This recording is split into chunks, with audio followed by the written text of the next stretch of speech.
Altitude meant life in the European theater, but at 22,000 feet, it was rapidly running out. Frost coated the canopy of the P-51 Mustang, framing a desperate struggle against gravity and German steel. Smoke choked the cockpit, thick and acrid, as anti-aircraft flak tore through the fuselage like tissue paper. There was no time for maydays, no time for prayers. Bailing out meant immediate capture.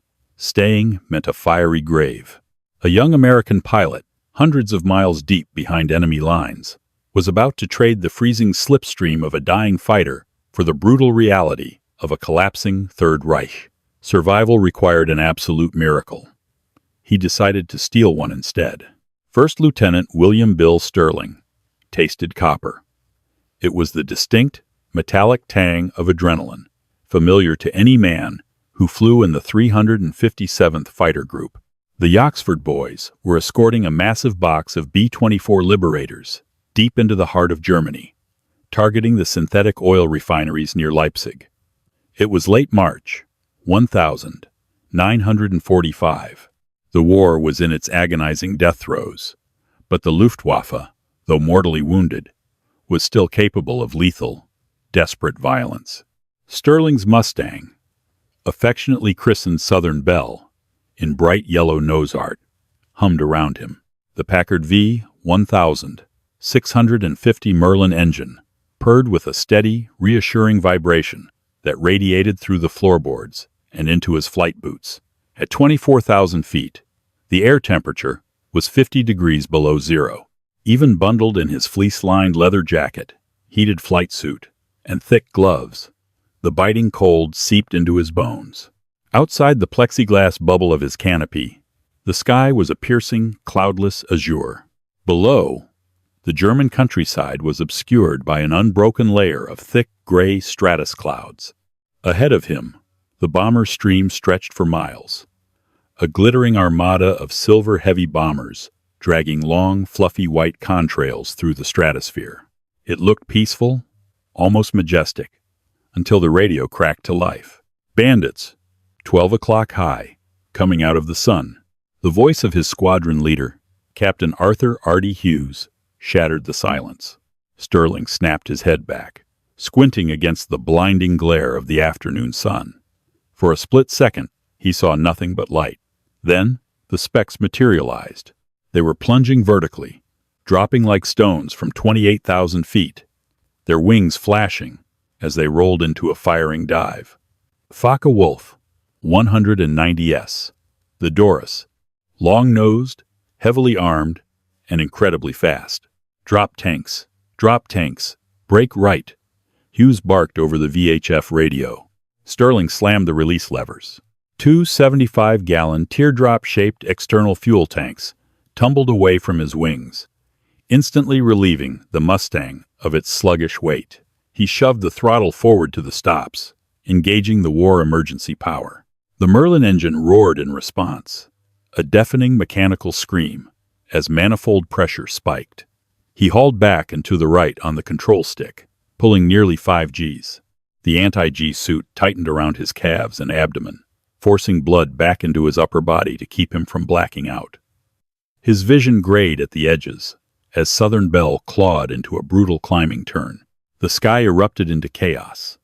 The neat, disciplined formations disintegrated into a swirling, lethal ballet of dogfighting fighters. Tracers, glowing like angry red golf balls, crisscrossed the airspace. A Focke-Wulf flashed directly across his nose, traveling at over 400 miles per hour. Sterling instinctively corrected his flight path, leading the target, and squeezed the trigger on the front of his flight stick. All 6, wing-mounted, 50-caliber Browning machine guns hammered simultaneously. The recoil shuddered through the entire airframe. A stream of armor-piercing incendiary rounds stitched across the German fighter's tail section, tearing chunks of aluminum away, but the 190 snapped into a violent roll and vanished into the clouds below before Sterling could finish the job. "Watch your 6, Bill. You've got one on you." Sterling yanked his head over his right shoulder. A Bf-109 was tucked neatly into his blind spot, its propeller hub flashing, as its 20mm nose cannon fired. Before Sterling could throw the Mustang into a defensive split-S maneuver, the world exploded. A heavy cannon shell impacted directly behind his cockpit, ripping through the radio compartment and severing critical hydraulic lines. A second shell smashed into the right wing root. The sound was deafening, a violent metallic crunch that threw Sterling hard against his shoulder harnesses. Immediately, the cockpit filled with blinding, choking white smoke. The distinct, sweet smell of glycol coolant mixed with the harsh stench of burning electrical wire. Mayday! Mayday! Southern Belle is hit. I've lost hydraulics. I'm on fire, Sterling choked out, coughing violently as he clawed at his oxygen mask. He didn't know if the radio was even functioning. The control stick went completely limp in his right hand. The Mustang violently pitched, nose down, entering an uncontrollable, screaming dive toward the cloud deck, thousands of feet below. Flames licked over the engine, cowling, stripping the yellow paint away in blistering sheets. The heat inside the cockpit became unbearable within seconds. He had to get out. Sterling grabbed the emergency canopy release handle on the right side of the cockpit and gave it a frantic yank. The explosive bolts fired with a sharp crack, and the slipstream ripped the heavy plexiglass bubble away, hurling it out of sight. Instantly, a hurricane-force wind invaded the cockpit, deafening him and pinning him back against the seat. He disconnected his oxygen hose and radio cord, then reached for his seatbelt release. The Mustang was rolling uncontrollably now, spinning wildly as it plummeted. Centrifugal force trapped him in the seat. He planted his boots on the instrument panel, grabbed the top edges of the cockpit, and pushed with every ounce of strength he possessed. For a terrifying second, he was stuck. Then, the aircraft violently snapped the other way, and Sterling was thrown clear. He tumbled into the freezing void, a ragdoll caught in a 300-mile-per-hour slipstream. The roar of the dying Mustang faded as it vanished into the clouds below, leaving him entirely alone in the icy sky. He waited 3 agonizing seconds, fighting the disorientation of his freefall, before reaching for the D-ring on his chest. He pulled hard. The parachute deployed with a bone-jarring shock, arresting his fall so violently that he felt his harness dig brutally into his shoulders and groin. He gasped for air, swinging like a pendulum beneath the white silk canopy. Silence replaced the deafening roar of aerial combat. It was an eerie, absolute quiet, broken only by the wind rushing past his ears. Sterling looked down. He was descending rapidly through the cloud layer. As he broke through the gray mist, the landscape of eastern Germany revealed itself. Dense, snow-dusted pine forests stretched as far as the eye could see, broken occasionally by frozen lakes and narrow, winding farm roads. He was alone, unarmed, and descending directly into the heart of the enemy's homeland. The ground rushed up to meet him with terrifying speed. Sterling reached up, grabbing the risers to brace himself. He aimed for a relatively clear patch of ground near the edge of a dense pine forest, but the wind had other plans. A sudden gust caught his canopy, dragging him backward toward the tree line. He crashed through the upper branches of a massive evergreen, the thick boughs whipping across his face and tearing at his flight suit. The silk canopy snagged heavily on the highest branches, instantly arresting his fall and leaving him dangling painfully, 10 feet off the frozen earth. Gasping for breath, Sterling quickly assessed his injuries. He had a shallow cut above his left eyebrow that was bleeding freely, and his right shoulder throbbed with a dull, insistent ache from the parachute's opening shock. But nothing felt broken. He slammed his fist against the quick-release dial on his chest harness, turned it, and punched it. The metal claws released, and he dropped heavily into the snowbank below, rolling to absorb the impact. Silence rushed back in. Sterling scrambled to his feet, ignoring the searing pain in his shoulder. Standard evasion protocol dictated that he bury his parachute to hide his landing zone, but a quick glance upward told him that was impossible. The white silk was draped conspicuously across the top of the pine tree, practically acting as a beacon for any German patrols within a 2-mile radius. "Damn it," he hissed, his breath pluming in the freezing air. He reached into the pocket of his flight suit and pulled out his escape kit. It was a small, sealed rubber box containing a silk map of Western Europe, a tiny button compass, a few water purification tablets, and high-calorie chocolate bars. He checked the compass. West. He had to move west, toward the advancing Allied lines, though he knew the Rhine was hundreds of miles away. The Soviet Red Army was much closer, pushing fiercely from the east. But attempting to link up with the Russians was notoriously unpredictable and dangerous. West was his only logical, albeit nearly impossible, option. Sterling began to walk, pushing deep into the dense, dark woods. The temperature was dropping rapidly as the late afternoon sun began to dip below the horizon. The snow was knee-deep in places, making every step an exhausting, grueling effort. Within an hour, his fleece-lined boots were soaked through, and his toes were completely numb. He moved continuously for what felt like hours, using the dense cover of the forest to mask his silhouette. As dusk settled, transforming the woods into a landscape of terrifying shadows, he heard it. Dogs. The faint, rhythmic baying drifted through the frozen trees, chilling him far worse than the winter air. They were tracking him. He picked up his pace, transitioning from a heavy trudge to a desperate, stumbling jog. His lungs burned, and his heart hammered against his ribs. He crashed through thick underbrush, snapping twigs that sounded like gunshots in the quiet forest. He reached the edge of the tree line and stopped dead. Before him lay a wide, open clearing, cut down the middle by a frozen dirt road. On the other side, the forest continued. To cross would leave him exposed. To stay meant the dogs would find him within 20 minutes. Sterling took a deep breath, crouched low, and sprinted into the clearing. He was halfway across the road when a harsh voice shattered the silence. Halt! Hände hoch! Sterling froze, boots skidding in the snow. He slowly turned his head. Emerging from the ditch on the side of the road were three figures. In the fading light, he expected to see hardened Wehrmacht soldiers or the terrifying black uniforms of the SS. Instead, what he saw made his stomach drop. They were boys, members of the Hitler Jugend, the Hitler Youth. The oldest couldn't have been more than 15, and the youngest looked barely 12. They were swallowed by oversized gray wool overcoats, shivering violently in the cold. But the weapons in their hands were real. The oldest boy had a Kar-9 8K rifle pressed firmly to his shoulder, the sights aimed directly at Sterling's chest. The youngest held a Panzerfaust anti-tank weapon, looking terrified and unpredictable. "I surrender," Sterling said loudly, raising his hands slowly into the air. He knew better than to make any sudden moves. Desperate, frightened children with firearms were infinitely more dangerous than disciplined, veteran soldiers. The oldest boy gestured aggressively with the barrel of his rifle. "Pistole! Wegwerfen!" Sterling understood enough German to know what they wanted. He reached down with agonizing slowness, unbuttoned his holster, and pulled out his standard-issue M1911 pistol with 2 fingers.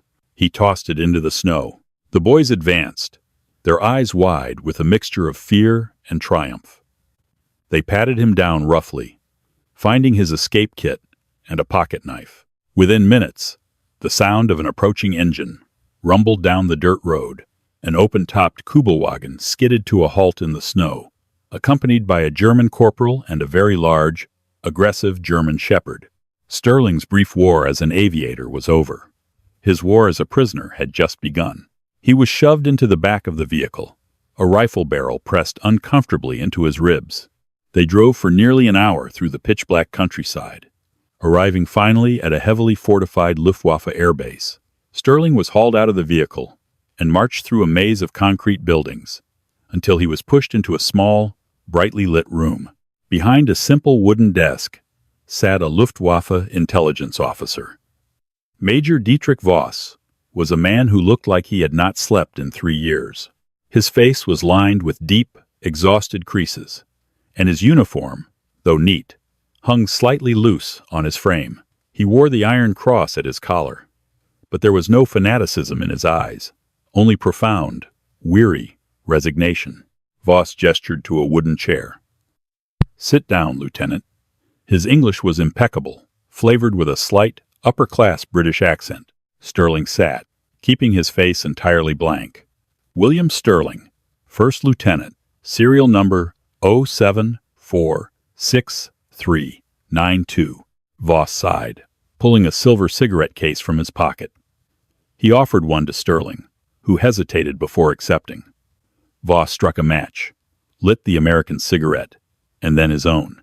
"I already know you are from the 357th Fighter Group, Lieutenant Sterling." "Your jacket gives you away," Voss said, exhaling a long plume of gray smoke. "We found your aircraft, or rather, what was left of it. It seems you had a disagreement with one of our Focke-Wulfs." "Name, rank, serial number," Sterling repeated, staring at the wall directly behind Voss's head. Voss offered a dry, humorless chuckle. "There is no need for the dramatics, Lieutenant. The war is ending. You know it, and I know it. The Russians are less than 100 kilometers from this very airbase. You Americans are bombing our cities to rubble. We are merely going through the motions now, playing our parts until the curtain finally falls." Sterling remained silent, taking a drag from the cigarette. The nicotine hit his empty stomach, making him slightly dizzy. "You are fortunate, Lieutenant," Voss continued, leaning back in his chair. "If the SS or the Gestapo had found you first, or if you had bombed a civilian center, you might have been strung up from the nearest lamppost by the local populace. As it stands, you are a guest of the Luftwaffe." Voss leaned forward, his voice dropping to a serious register. "Enjoy it while it lasts. Tomorrow, you will be transferred to a holding facility. From there, you will go to a permanent camp. Keep your head down, Sterling. The dying days of an empire are always the bloodiest." 2 days later, Sterling was shoved through the imposing, heavily guarded gates of Stalag Luft First, located near the town of Barth, on the bleak, windswept shores of the Baltic Sea. The camp was a sprawling complex of wooden barracks, menacing guard towers, and endless, coiled layers of barbed wire. It was built to hold Allied airmen, and by early 1945, it was overflowing. Over 9,000 men were crammed into a facility designed for a fraction of that number. The reality of the camp hit Sterling like a physical blow. The men who crowded the muddy, freezing compound looked like ghosts. Their uniforms were ragged and filthy, hanging off emaciated frames. Cheeks were sunken, eyes were hollow, and a pervasive, inescapable smell of unwashed bodies, boiled cabbage, and open latrines hung heavy in the damp air. Sterling was assigned to the South Compound, Barracks 4. He was immediately brought before the senior Allied officer of his block, a legendary fighter ace whose reputation preceded him, Colonel Hubert Hub Zemke. Zemke was a hard-nosed, strictly disciplined commander who had been captured months earlier, but he ran the compound with the same iron fist he used to command his fighter group in the air. "Welcome to Barth, Lieutenant," Zemke said, his voice raspy from a lingering winter cold. He looked Sterling up and down, evaluating him with the sharp eyes of a combat veteran. "You look relatively in one piece. What's the situation on the outside?" "The Russians are moving fast, Colonel," Sterling reported, standing at rigid attention despite his exhaustion. "And our boys are practically flying unhindered over the Ruhr. The Luftwaffe is scraping the bottom of the barrel." Zemke nodded slowly. "That matches what we're hearing on the Canary." The Canary was the camp's highly secret, clandestinely built radio receiver, hidden inside a hollowed-out table leg, and used to listen to BBC broadcasts. "The problem, Sterling, is that while the Reich is collapsing, we're sitting right in the middle of the collapse. Rations were cut again yesterday.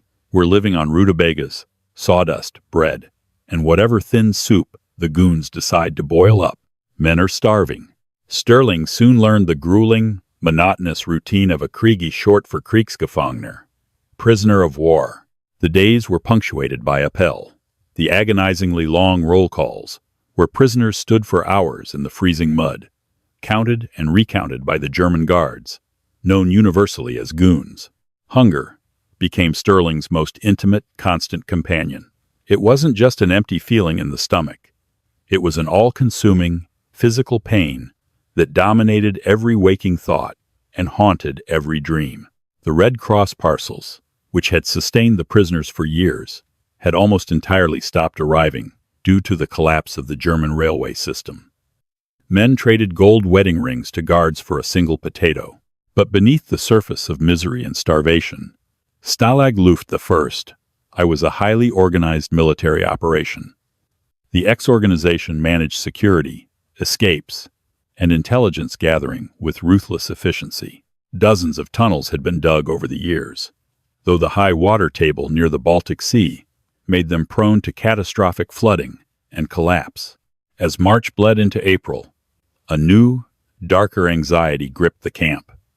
The booming of Soviet artillery could faintly be heard on the eastern wind, a relentless, distant thunder. While liberation seemed imminent, terrifying rumors began to circulate through the barracks. Heinrich Himmler had supposedly issued an order that no Allied prisoners were to fall into Russian hands alive. The fear that the SS would arrive to liquidate the camp before the Red Army could liberate it became a palpable, suffocating dread.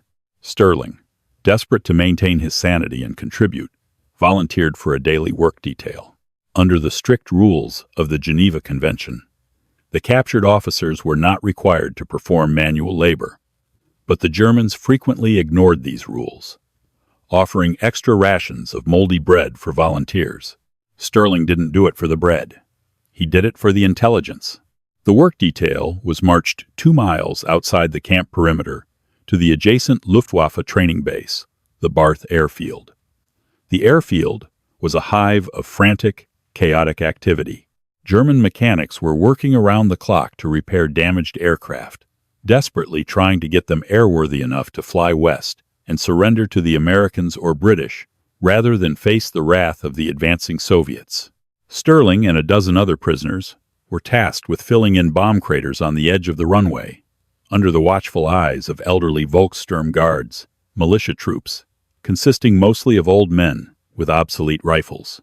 It was during these grueling days, shoveling freezing mud and crushed stone, that Sterling began to watch the planes. The airfield was littered with a menagerie of Luftwaffe hardware.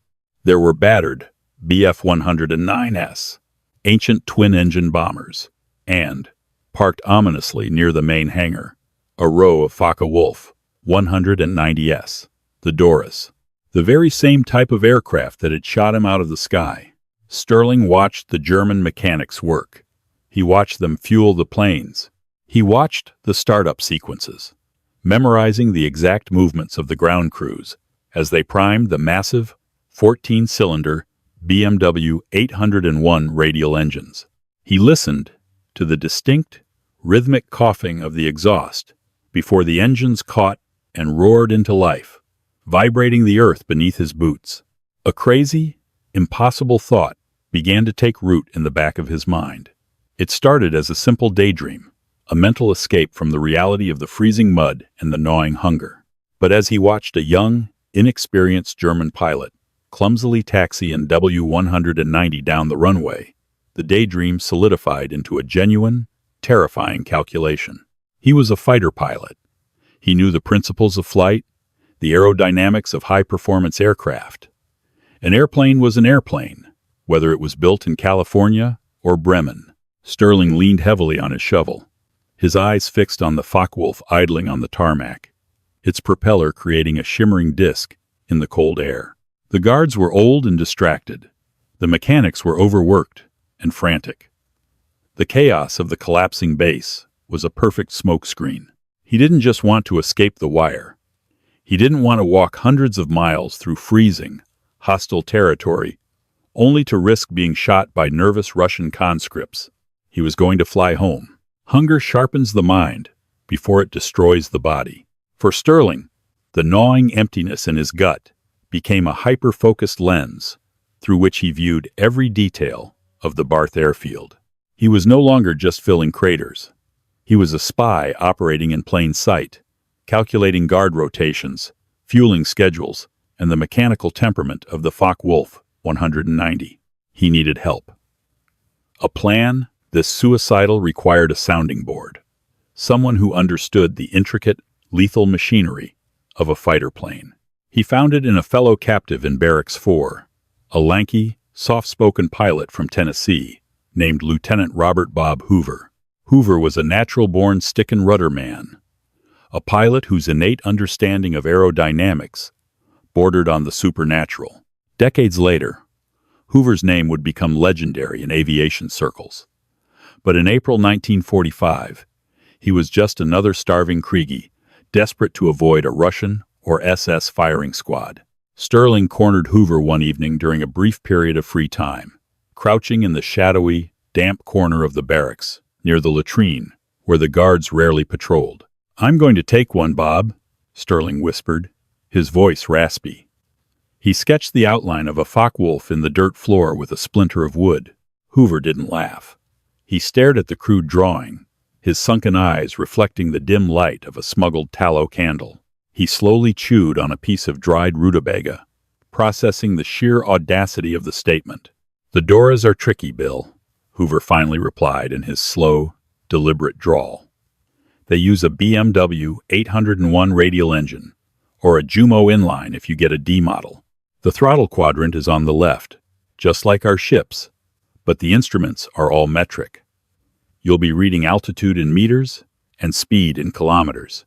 If you miscalculate your manifold pressure on takeoff, that big prop will torque you right into the dirt before your wheels ever leave the ground." "I've been watching the ground crews," Sterling insisted, leaning closer. "The primer pump is on the lower right of the main panel. Magnetos are central. They start them on a separate fuel tank, then switch over.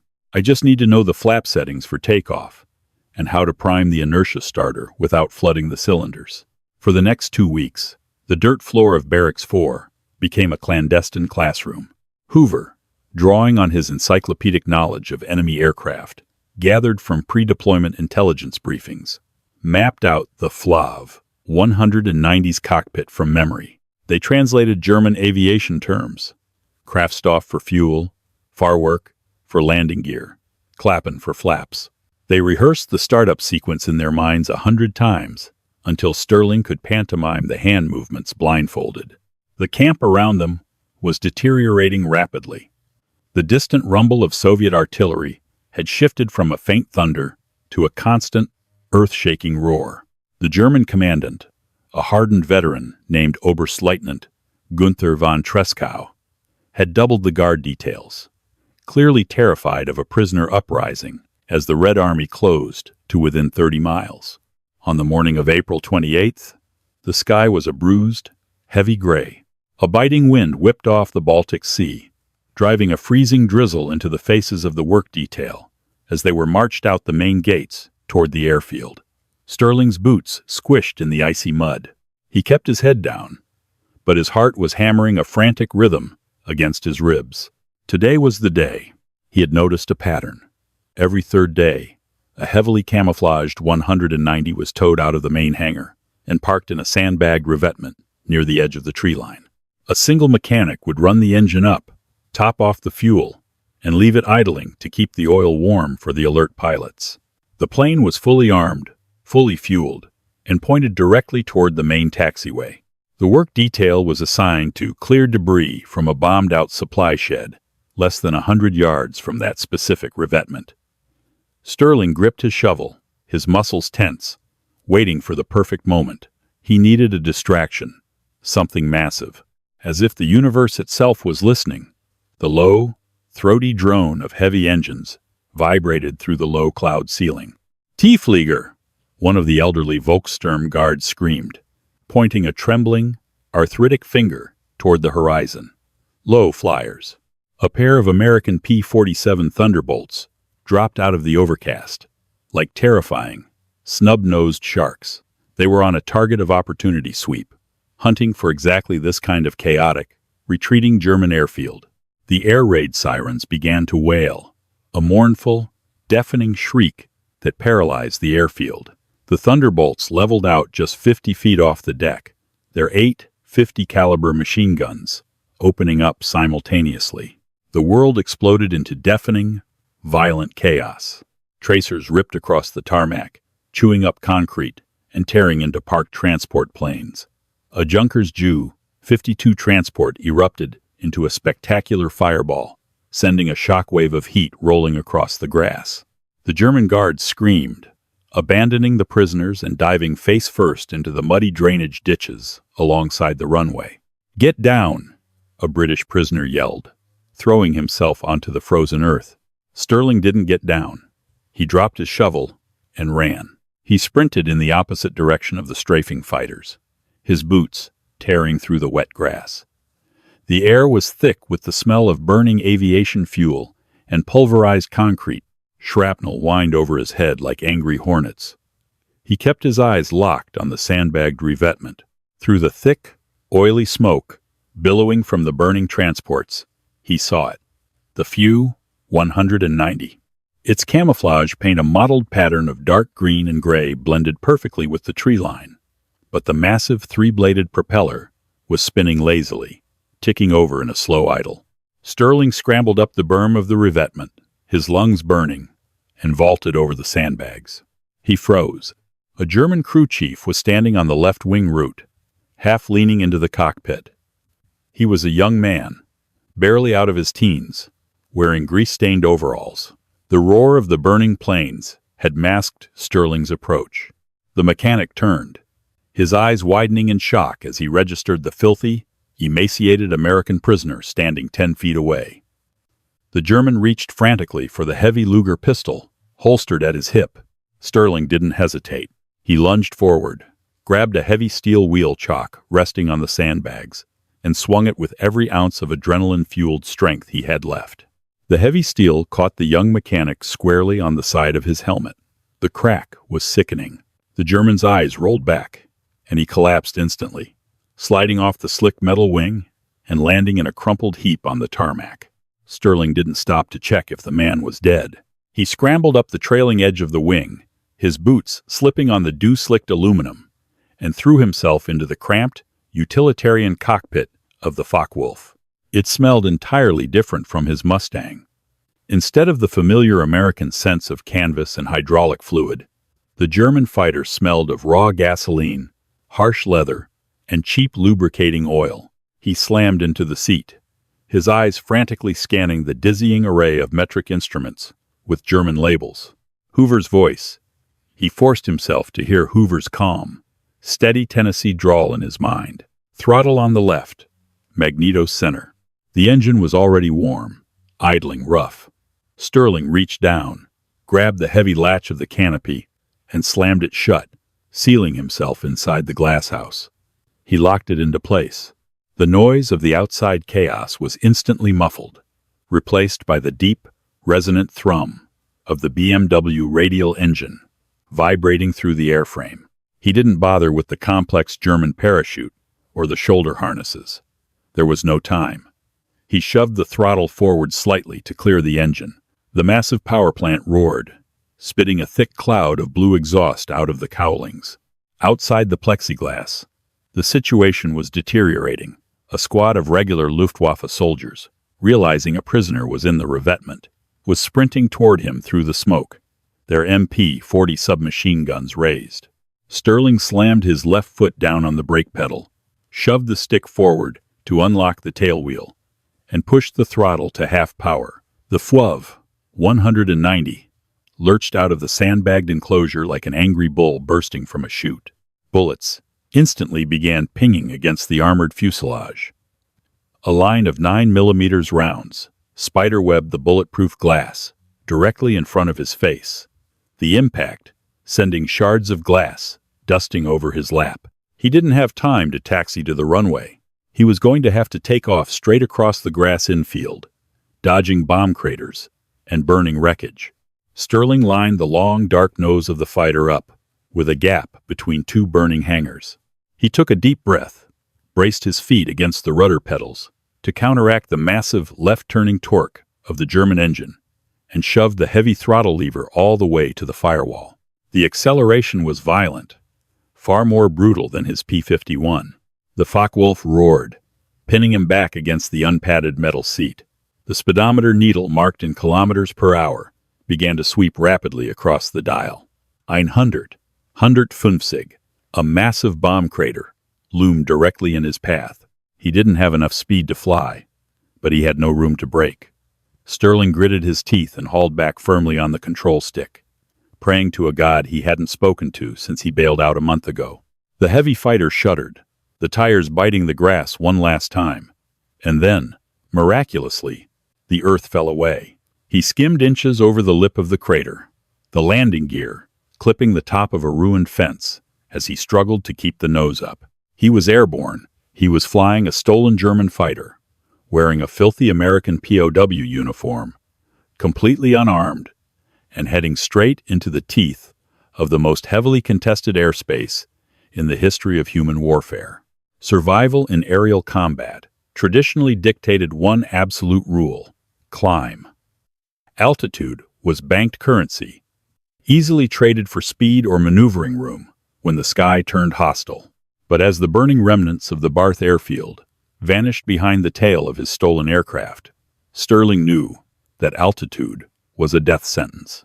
He immediately shoved the heavy control stick forward, forcing the Focke-Wulf 190 down until it was skimming a mere 50 feet above the frozen, scarred landscape of eastern Germany.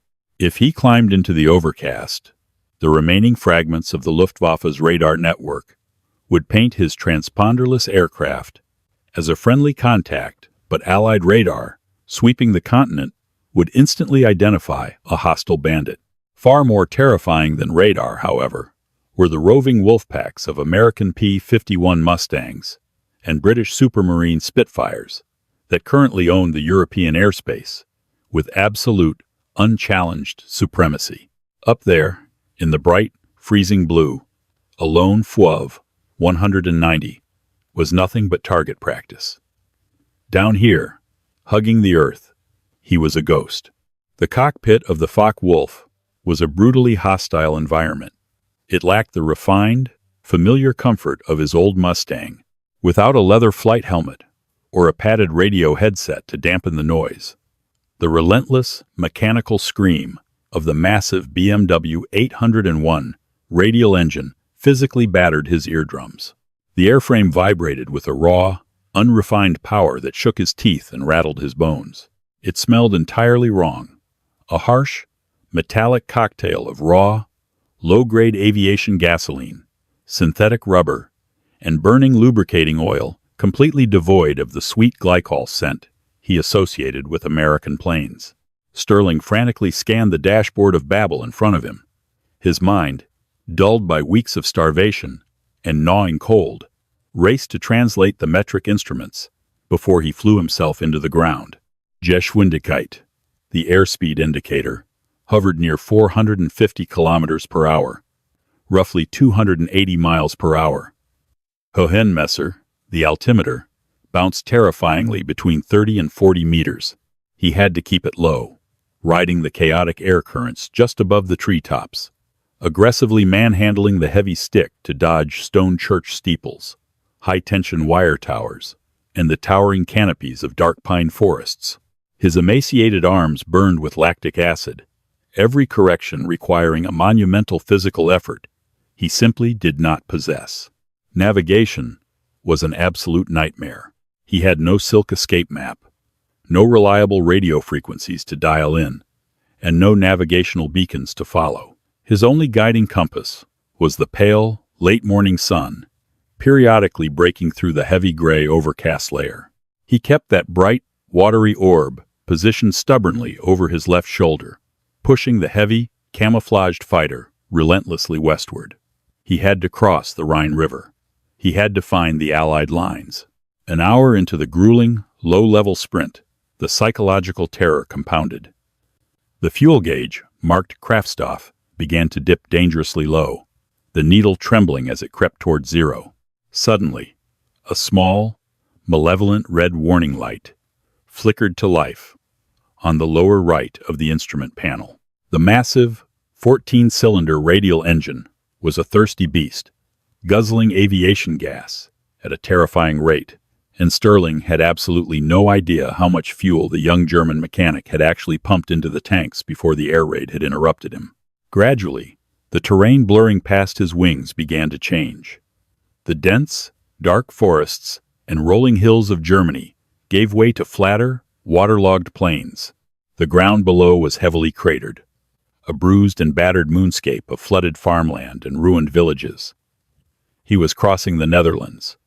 He was crossing the front lines. Suddenly, the sky around him erupted in lethal violence. Thick, greasy black puffs of anti-aircraft flak blossomed violently off his left wing, the concussive shock waves rocking the Focke-Wulf and throwing Sterling hard against his non-existent shoulder harnesses. Bright, deadly streams of tracer fire arced rapidly up from the mud below, weaving a suffocating net of green and red light directly in his flight path. It wasn't German flak. It was Allied. The American and British infantry divisions, entrenched in the mud below, saw the unmistakable, terrifying silhouette of a Fulov 190, complete with the stark black and white crosses painted on the wings, and unleashed everything in their arsenal at it. Sterling hauled back on the stick, violently jinking the heavy fighter left, then snapping it hard to the right, desperately trying to throw off the gunner's aim. Shrapnel pinged and rattled against the armored underside of the fuselage like lethal hail. "I'm on your side. I'm an American, you idiots," Sterling screamed at the top of his lungs into the empty, deafening cockpit. His voice was instantly swallowed by the roar of the BMW engine, a futile, silent plea to the men below who were actively trying to kill him. He pushed the throttle lever all the way forward to the firewall, desperate to simply outrun the ground fire before a golden BB found his engine block. But that sudden, aggressive burst of speed and altitude caught the attention of the real hunters patrolling above. High above the cloud deck, twin contrails slashed aggressively across the gray sky. Two metallic specks peeled off from their high-altitude patrol pattern, rolling onto their backs and entering a steep, screaming, vertical dive. Sterling cranked his stiff neck around, looking over his right shoulder. His stomach instantly dropped into his frozen boots. Mustangs. 2 P-51Ds. Their polished silver aluminum skin flashing aggressively as they dropped in flawlessly behind him. They had every conceivable tactical advantage: the altitude, the kinetic energy, the speed, and the perfect angle of attack.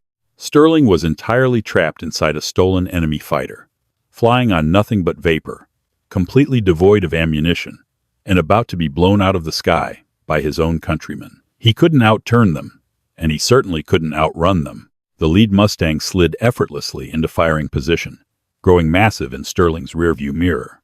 He could practically envision the American pilot's thumb resting heavy on the red firing button. He had less than 3 seconds before 6.50 caliber machine guns tore his stolen aircraft and his own body to absolute shreds. Survival demanded an immediate, unequivocal display of submission. Sterling slammed his hand down onto the heavy landing gear lever and yanked it backward. The hydraulic pumps whined in protest, and the heavy main wheels dropped down into the slipstream. The sudden, massive aerodynamic drag hit the Focke-Wulf like a brick wall, violently decelerating the aircraft and throwing Sterling forward. He immediately kicked the rudder pedals aggressively back and forth, violently wagging his wings, gear down, wings rocking. It was the universal, desperate aviation signal for immediate surrender. But he knew it might not be enough. Trigger-happy pilots in the heat of a dive sometimes ignored the signs until it was too late. He had to show them exactly who was sitting in the cockpit. Sterling unlatched the heavy, armored canopy, grabbing the handle with both hands and sliding it back against the crushing, invisible wall of the wind. Instantly, a freezing, 300-mile-per-hour hurricane howled into the cockpit, tearing at his hair and stinging his eyes. He took his left hand off the throttle, thrust his arm entirely out into the brutal slipstream, and waved frantically. He pointed aggressively to his chest, to the ragged, filthy, undeniably olive-drab American POW uniform he was wearing. The lead Mustang held its fire. The silver fighter pulled up sharply, sliding flawlessly alongside the battered F 190, matching its slower speed perfectly. Sterling looked over, his eyes watering from the freezing wind. The American pilot, a young captain with the name Tommy Hayes, painted in crisp black letters beneath his cockpit rim, was staring back at him.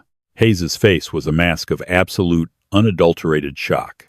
The Mustang pilot saw the hollow, starving cheeks, the desperate, frantic waving, and the undeniable American flight suit occupying the seat of a German butcher bird. Slowly, fighting his own disbelief, Hayes gave a deliberate, distinct nod. He tapped his helmet, pointed a gloved finger forward, and gently banked his Mustang to take the lead position. The second P-51 slid into place on Sterling's other wing. The prey was no longer hunted. The prodigal son had found his escort home.